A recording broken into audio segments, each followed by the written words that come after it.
This lady here says that sports betting is the reason, not the reason that men aren't having sex, but the reason that young men aren't buying homes now.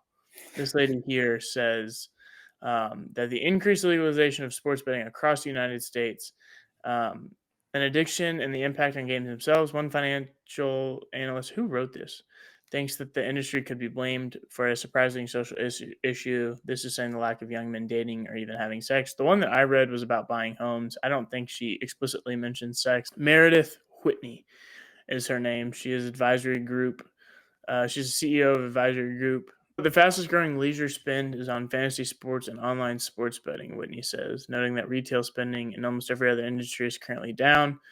The negative impact is that all young men, and I dovetailed that with Pew Research that says that 63% of young men are single, and that's the highest it has ever been. And 50% of these men have no interest in dating, not even casually. And that is true. She did say that. I watched the video. And yeah, 30% of young men say that they have not had sex in over a year and don't seem to care. And so she is attributing all of this to sports betting, and I found it very interesting because it is a lesson on correlation and not causation, Well, basically. yeah, that's what I was gonna say. I mean, and first of all, I am about to defend sports betting, but I want to establish True. as well that sports betting is exactly that, betting. It is gambling. It's a dangerous thing. It absolutely can be addicting. It absolutely can ruin your life. You should never gamble with any money you're not prepared to lose. All of that good stuff. But with all of that said, yeah, I feel like it's just correlation is not causation. Gambling is dangerous, but at the same time, being a responsible gambler, which I feel that really most people are. I mean, most sports bettors my age that I talk to are not doing irresponsible things. They're not laying amounts of money that are going to jeopardize their future on games, and are certainly not. I don't know that it's. I mean, I don't think women love the when you sports bet. Like, I don't think it's a draw, but I also don't think I would say that it's a major contributing factor for young men being single at higher rates.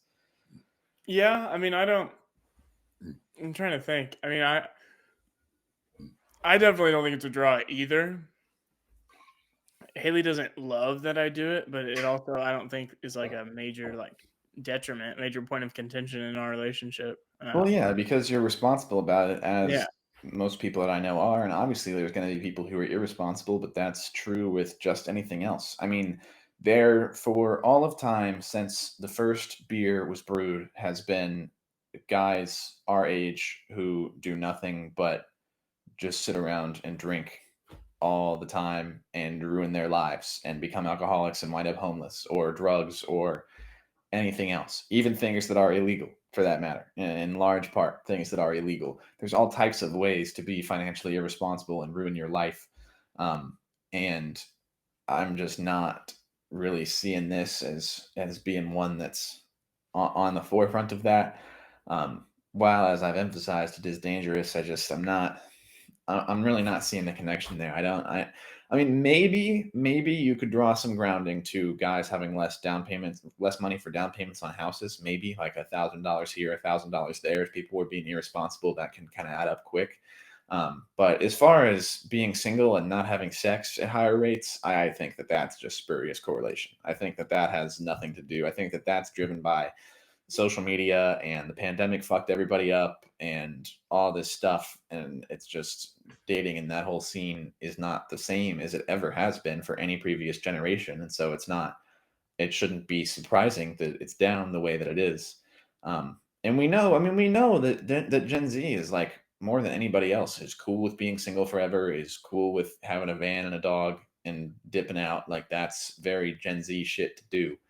um, so yeah, I feel like it's all of the other contributing factors, and sports betting just also happens to be on the rise among young men. But like, yeah, no, definitely. I mean, it is on the rise as it becomes legal in more and more states, but it's just harder to date now, I think, than it used to be, and with the advent of social media and all of that, people's attentions are focused elsewhere, and well, I don't yeah, and know. people wind up dating each other or not dating each other for all the wrong reasons. And I mean, it's like I mean, this is sort of its own soapbox that I'm not gonna really go off on, but I mean, like your social media presence like matters. Like that's the first thing. If you start talking to a girl, that's the first thing that she's going to go check out. And if you appear to be weird on Instagram, and by weird I mean like if you were to just post daily about your hobby that interests you, that would be weird as fuck, and people would run, which is such a sad thing because Yeah. it's like you could never do that.